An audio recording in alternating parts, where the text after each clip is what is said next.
Lucifer and the Autonomy of Man.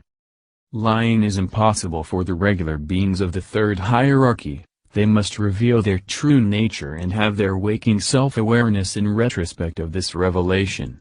Any lie, any deception and self-revelation would extinguish their consciousness. The beings of the third hierarchy, however, also have no independent inner life like man.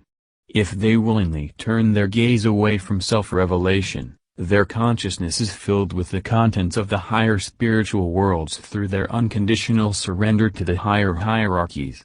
Spirit-filling is their inner life. It is different with the Luciferic beings.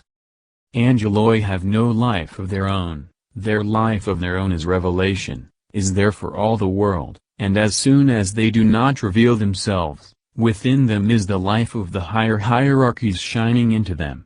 That which induced a number of them to deny their nature was a feeling of strength, a feeling of independence, a feeling of freedom.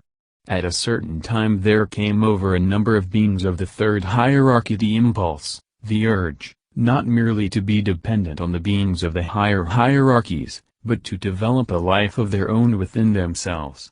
With this, an extraordinary amount was done for the entire evolution of the planetary system to which we initially belong.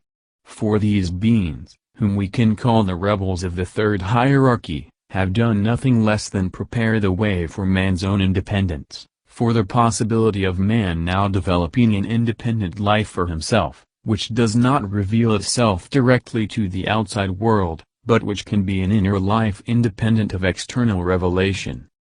You see, this is why you must understand that the spirits of the third hierarchy, who had attained this instinct, did not do what they did in order to lie, but for the sake of developing a life of their own. But with this development of a life of their own they had to take upon themselves the consequence of becoming spirits of untruth, spirits of denial of their own beings, spirits of lies in other words. Now all those spiritual entities which have arisen in this way, like a second category alongside the spirits of the third hierarchy, through the denial of their inner nature, we call in occultism the Luciferic spirits. The concept of Luciferic spirits consists essentially in the fact that these spirits want to develop an independent inner life. The only question now is, what did they have to do, these spirits, in order to reach their goal? We have just seen what they had to develop as a consequence. What they had to do in order to reach their goal, to develop an independent inner life, will be revealed to us by another observation.